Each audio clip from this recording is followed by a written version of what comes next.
गजब हरियाणा न्यूज, जो पहुंचाए सच्ची व सटीक खबर आप तक।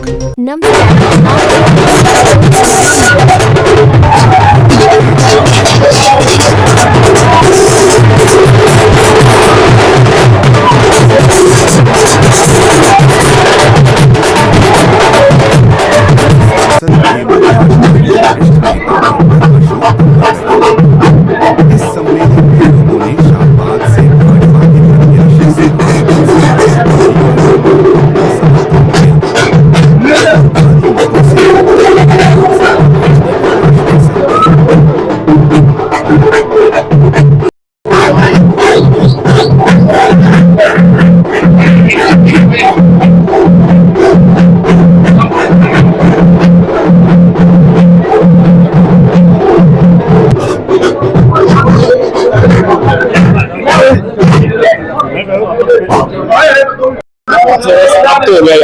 प्रत्याशी से फोटो सेशन दिया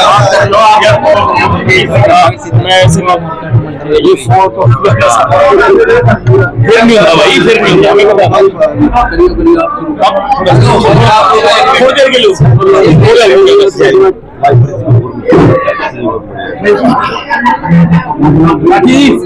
शुरू करो, थोड़ा दोबारा शुरू करो। नमस्कार, हमारे बीच में यहाँ पर डॉक्टर अशोक तंवर पहुंचे हैं शाहबाद के अंदर, और हम आइए उनसे थोड़ा सा जानकारी लेते हैं। आप शाहबाद में पहुंचे हो और यहाँ पर सुभाष कलसाना जी के समर्थन के लिए और उनके बारे में आप उनके पक्ष में आप आए हो।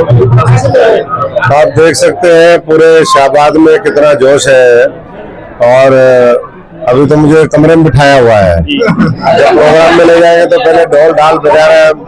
अभी मैं समझता हूँ कि शाहबाद से लेकर के आप किसी भी तरफ चले जाओ पूरे हरियाणा के अंदर, आपको तीसरी बार भाजपा की सरकार बनने का साफ संकेत दिखाई देगा। अंग्रेजी में कहते हैं कि राइटिंग ऑन द वॉल, यानी कि दीवार पे जैसे लिखा होता है वैसे लिख दिया लोगों ने पक्के अक्षरों में। तीसरी बार नॉन स्टॉप बीजेपी सरकार, नायब सैनिक मुख्यमंत्री मोदी जी के विकसित भारत के साथ हरियाणा विकसित बन के ही रहेगा। और दूसरी तरफ कांग्रेस के लोग हैं जो आप देख रहे करें, हम अपना भरेंगे, अपने बच्चों का भरेंगे, अपने परिवार का भरेंगे, अपने रिश्तेदारों का भरेंगे, और मेरिट के आधार पर नौकरी भी देंगे। जो हमारे को वोट देगा केवल उनको देंगे। वोट तो तुम्हें मिल नहीं रहे, तो नौकरी किसको दोगे? तुम नौकरी देने लायक रहोगे ही नहीं, क्योंकि हरियाणा की जनता भ्रष्टाचार, भेदभाव, परिवारवाद, इन सब के खिलाफ जनादेश देने वाली है। और 5 तारीख को मैं समझता हूं कि बड़े जनादेश के साथ हम तीसरी बार सरकार बनाएंगे, और भाई कलसाना जी भी ऐतिहासिक वोटों से जीतेंगे। तो डॉक्टर साहब, जिस प्रकार से अभी भाजपा जो कांग्रेस ने है उसमें बहन जी का एक उसके खिलाफ काफी उसका अपमान भी किया गया है, तो उनकी तरफ से कोई भी ऐसा किसी का बयान नहीं आया, किसी बड़े नेता का नहीं आया? बयान आएगा भी नहीं, वो सारे इसी मानसिकता के वही तो बुलवाते हैं। अभी एक आज ही मैं वीडियो देख रहा था, उसमें कह रहे हैं शैलजा की औकात ही नहीं है मुख्यमंत्री बनने की। ये भाषा उनकी है, कोई जातिगत आधार पर टिप्पणी कर रहा है। इस पार्टी का नाश हो लिया, इनके दिमाग में जो है मैं समझता हूँ कि फितूर है, जवान के आगे मैदान है, कुछ भी बोल सकते हैं ये।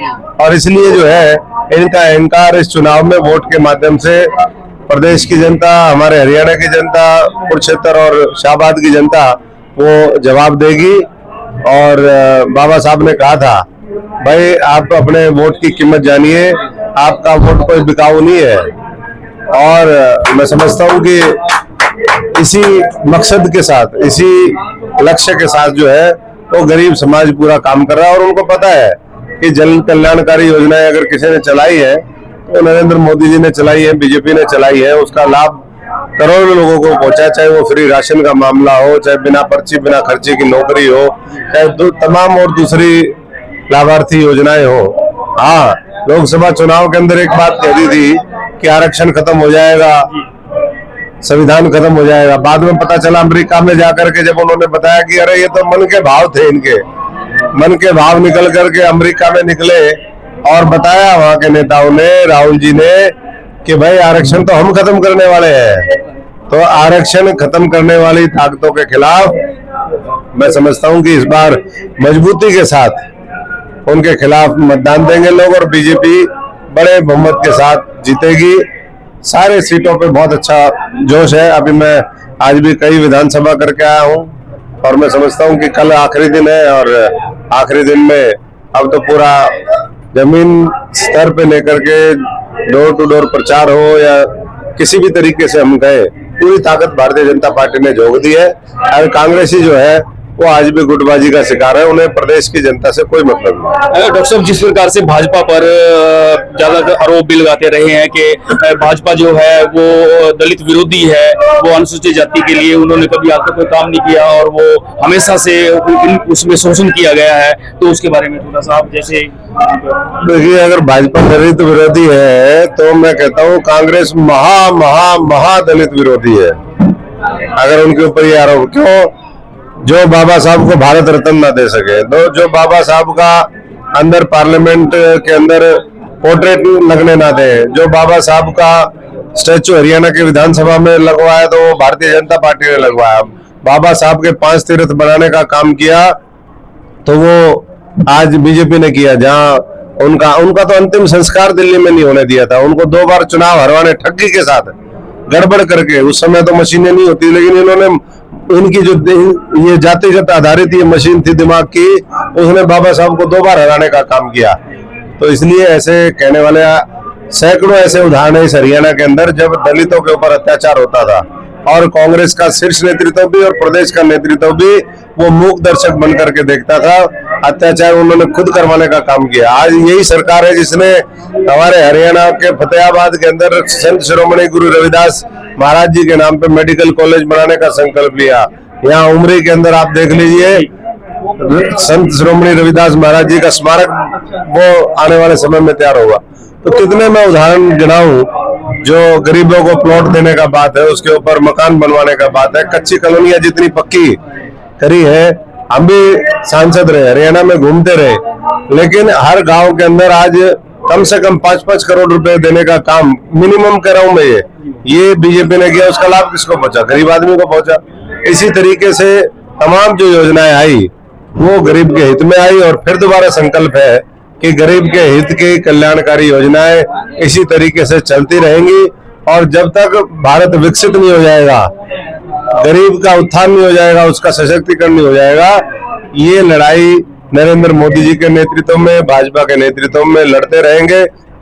और पार्टी ने बहुत ही ऊर्जावान, नौजवान, सूझवान, जिसकी संगठन की पृष्ठभूमि है, ऐसे भाई हमारे कलसाना जी को यहाँ से उम्मीदवार बनाया है। और आप जोश देख रहे हो, बुजुर्ग, नौजवान सब लोग आज यहाँ पर रविदास मंदिर के प्रांगण में इकट्ठे हुए हैं और यहाँ से संकल्प लेकर के जाएंगे कि हम कांग्रेस की जड़ें इस बार पूरी तरीके से पाट देंगे। डॉक्टर साहब, एक सवाल है, वो जरूरी है, थोड़ा सा बात करना भी जरूरी है उस पर, क्योंकि जिस तरीके से एक भ्रम लगा लो, चाहे आप किस तरीके से उसको देखते हैं कि वर्गीकरण की जो बात की गई है उसको थोड़ा क्लियर करना जरूरी है, क्योंकि लोग भ्रमित भी हैं। या किस तरीके से आप उसको देखते हैं, वो क्या सही है या गलत है, जैसा उसके बारे में थोड़ा सा क्लियर करें। देखिए, मैं समझता हूँ कि लगातार भारतीय जनता पार्टी ने ये हमेशा बात रखी है कि गरीब समाज में जिसका जो अधिकार बनता है वो अधिकार उसको मिलना चाहिए। बाकी मैं समझता हूँ कि सारी चर्चाएं वो अभी तो इलेक्शन के अंदर है। सुप्रीम कोर्ट ने भी अपनी बात कही है, मोदी जी ने भी अपनी बात कही है कि इस आरक्षण को कोई खत्म नहीं कर सकता। तो मैं समझता हूँ कि सारी चर्चाएं फिर दोबारा ये सरकार बने और सरकार बनने के बाद जो भी दलित समाज के इशू है, चाहे वो SCA का मामला हो, SCB का मामला हो, DSC का मामला हो, हम सब परिवार हैं और सब परिवार मैं समझता हूँ कि हमारे हितों के ऊपर कोई डाका ना डाले, ये सब लोगों को मिलकर के सुनिश्चित करना चाहिए। और इसीलिए बाबा साहब ने हमें मूल मंत्र दिया था, शिक्षित बनो, संगठित बनो, संघर्ष करो। हमें बांट बांट करके लोगों ने खूब सत्ता भोगी है, हमारा शोषण किया है। आगे समाज ना बटे, ये सुनिश्चित मिलकर के हम सब लोग करेंगे। जो बोले सोन पे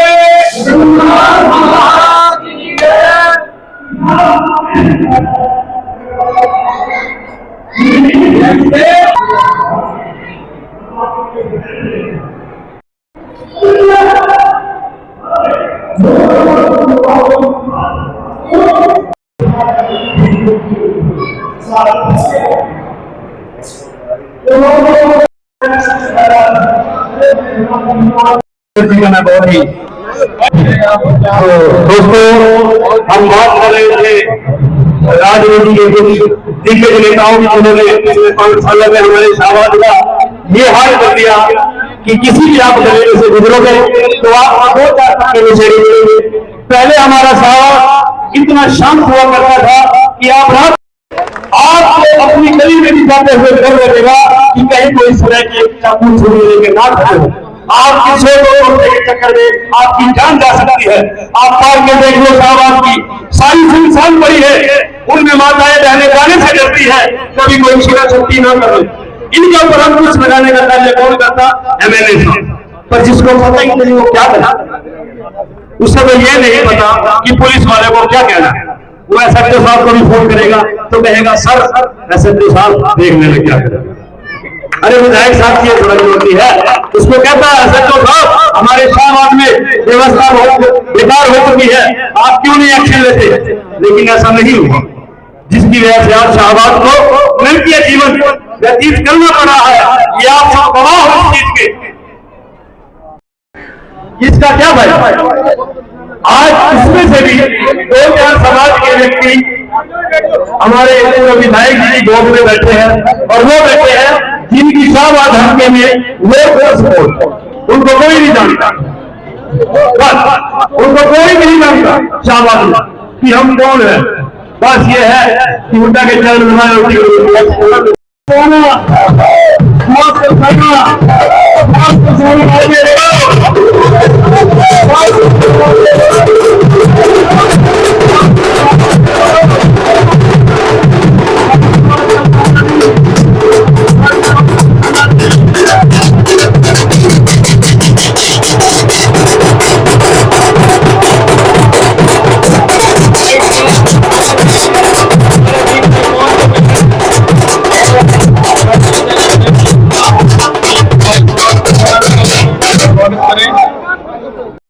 कृपया सभी अनुशासन को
व्यवस्था बनाने में सहयोग करें, मेरा निवेदन है। जो भी सज्जन आप कृपया बैठ जाएं। जय भीम, गुरु शक्ति, गुरु शक्ति, जय भीम। डॉक्टर बाबा साहब भीमराव अम्बेडकर अमर रहे।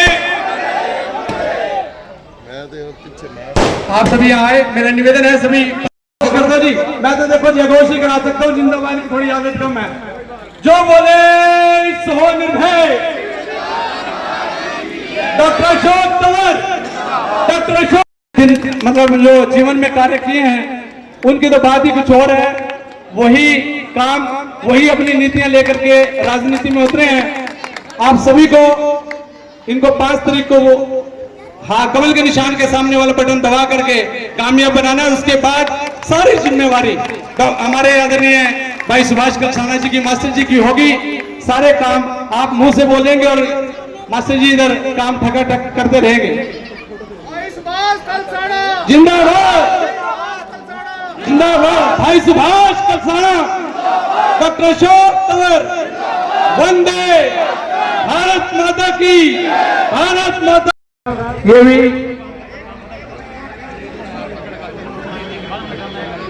भाई साहिल वर्मा जी और आदरणीय भाई देवेंद्र जी महामंत्री युवा मोर्चा, आप भी आदरणीय डॉक्टर साहब तंवर साहब को और हमारे प्रत्याशी सुभाष कलसाना जी को आप बुक्का देकर के सम्मानित करना चाहते हैं। आपको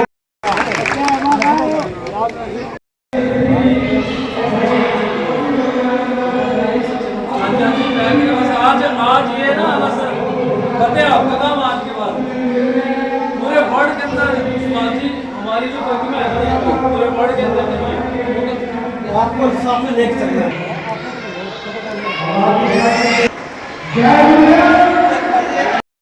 रविदास समाज जो है शाहबाद में सुभाष कलसाना जी के साथ रख चुका है। बिल्कुल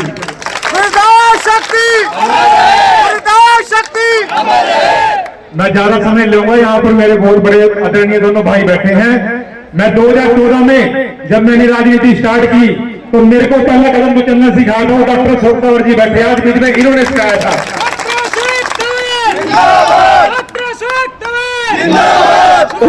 हरियाणा ने मेरे को इन्होंने गिवादरी विधानसभा का प्रभारी बनाया, IT सेल में बनाया इन्होंने, लीगल सेल में मेरे को उन्होंने पद देकर, मैं डॉक्टर अशोक तंवर जी का जब तक नहीं हूं इनका पूरा इनका मैं कर्जदार रहूंगा बिल्कुल। और बाद में अब शिक्षक भी करूंगा। सुभाष कलसाना जी ने हमारी ड्यूटी लगाई, वीरेंद्र जी यहाँ पर मेरा नॉमिनेशन फार्म भरना, मेरे साथ में मेरे वकील भाई 2-3 और भी थे। तो जब मैं सुभाष कलसाना जी का नॉमिनेशन फार्म भर के मैं शाहबाद SDM के पास गया तो उन्होंने सुभाष कलसाना जी की डिग्रियां देखी, कह रहा यार इस बंदे को क्या जरूरत थी राजनीति बनाने की, कह रहा MSc बायोलॉजी। मगर जी इस बंदे के अंदर, सुभाष कलसाना जी के अंदर समाज के प्रति जज्बा है, तभी जो है पार्टी ने इनको यहाँ पर शाहबाद में टिकट देकर इनको नवाजा है। और अब हम सभी रविदास समाज की हमारी ड्यूटी बनती है कि हम भी इनको यहाँ पर ज्यादा से ज्यादा जिताकर विधानसभा में भेजे ताकि हमारी आवाज को बुलंद कर सके। सुभाष कलसाना आज फिरोजपुर शाहबाद लोक सभा में सभी का शुक्रगुजार हूँ, धन्यवाद करता हूँ। और एक छोटी सी बात और मैं आपका धन्यवाद करता हूँ कि पीछे मैं बीमार हो गया था, मैं 4-5 महीने दिल्ली रहा, मेरे को अंदर बड़ी प्रॉब्लम हो गई थी। तो इस समाज ने मेरे लिए बहुत, रविदास समाज ने मेरे लिए, मैं जब तक जीऊंगा भाई मैं इस रविदास समाज का कर्जदार रहूंगा। जहां मेरा समाज मेरे को बिठा देगा मैं वहीं बैठ दूंगा। आज मैं अगर यहाँ पर बैठा हूँ अपने समाज के साथ लग के, मैं समाज अपने सुभाष भाई को पूरा साथ दे रहा हूँ और इनको जिताकर विधानसभा में भेजेंगे, उसके बाद हम चैन से बैठेंगे। धन्यवाद जी। पर ऐसे मोर्चा मंडल दक्षिण में आज आप इतनी भारी मात्रा में मेरे सामने इकट्ठे हुए सुभाष कलसाना जी को जिताने के लिए, मुझे गर्व है अपने समाज के ऊपर। और एक और सुभाष कलसाना जी को दिखाना चाहेंगे कि हम आपके साथ हैं, नारा लगा के सुभाष कलसाना, सुभाष कलसाना जीतेगा भाई जीतेगा, सुभाष कलसाना जीतेगा। जी आपने विश्वास बना दिया। जय हिंद जय भारत। आदरणीय सुभाष कलसाना जी को आप सभी गांव में लगभग गए हैं। आज यहाँ लगभग 108 गांव सारे इकट्ठा होकर के आपको समर्थन देने का आश्वासन कर रहा है। हाथ खड़ा करके एक बार जोरदार तालियों के साथ सुभाष जी का अभिनंदन और समर्थन करें। मोतियों की माला भी होती है, क्या बात है। वो 108 मोतियों की माला सुभाष जी के गले में अब उनसे हो चुकी है। गुरु महाराज जी की कृपा, भगवान राम जी की कृपा सदैव है। आदरणीय मेरे साथ जोर से नारा लगाइए, जयकारा लगाइए। संत शिरोमणि गुरु रविदास महाराज की जय गुरुदेव, जय गुरुदेव, जय गुरुदेव, जय भीम।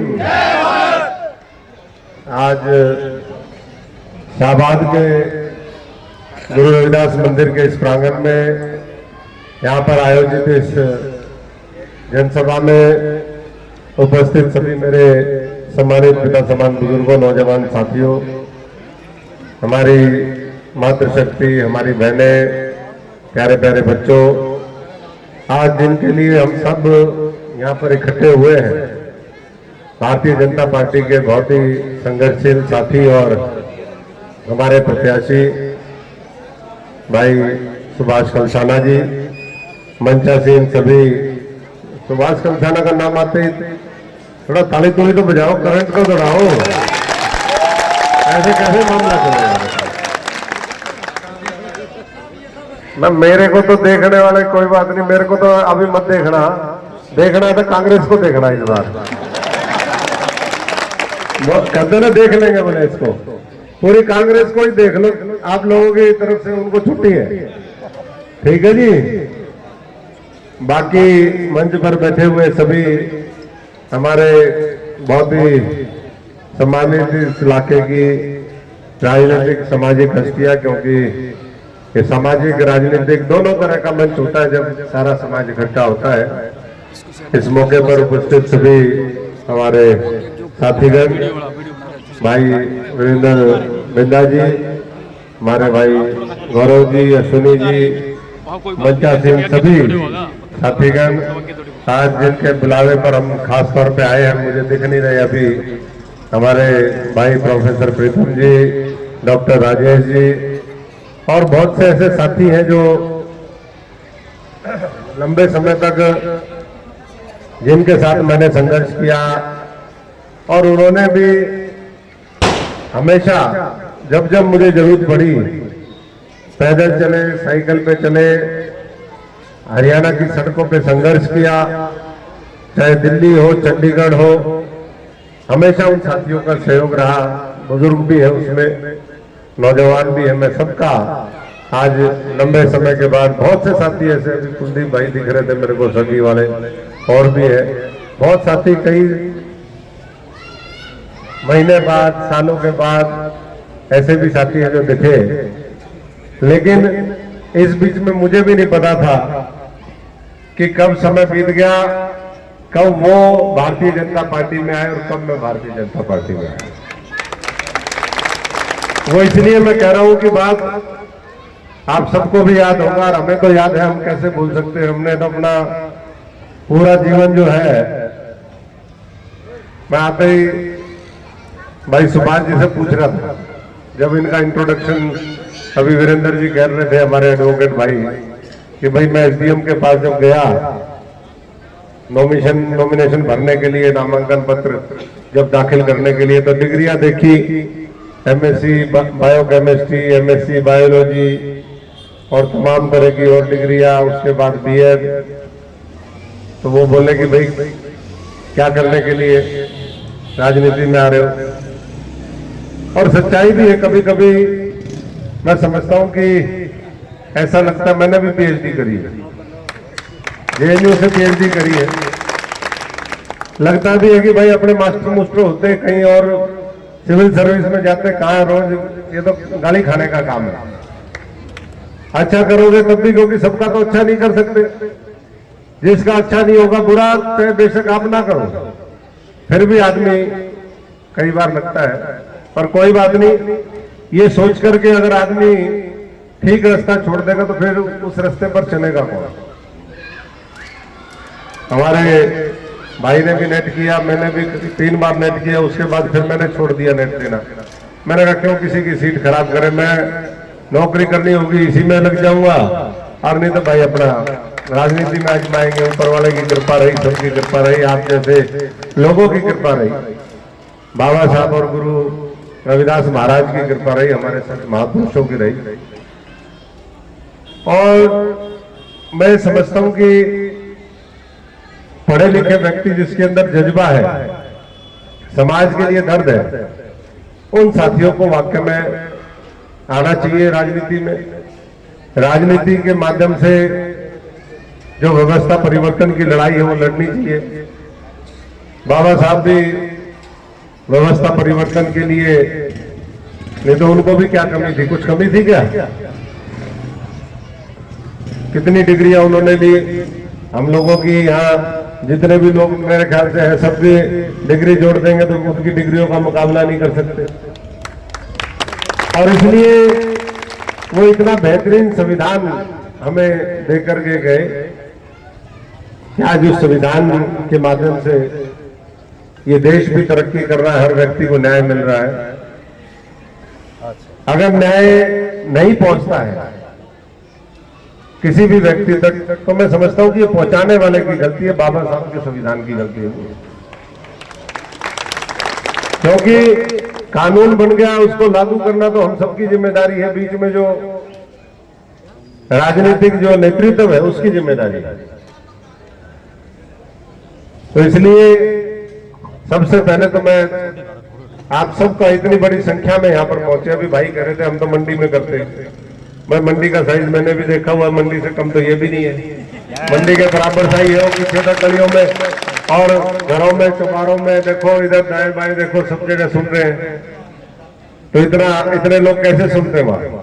तो मंडी से ज्यादा मैं समझता हूं कि लोगों के पास आज आपके दिल की आवाज यहां से ज्यादा पहुंचेगी, इसमें कोई वो आपको नहीं होना चाहिए। और देख करके दूसरी खुशी इस बात की भी है कि लोकसभा चुनाव के अंदर आप सबने भी देखा और हम तो चुनाव लड़ने में उस समय लगे हुए थे, एक बात चला दी कि भाई आरक्षण खत्म होगा, संविधान खत्म होगा, चलाई थी ना।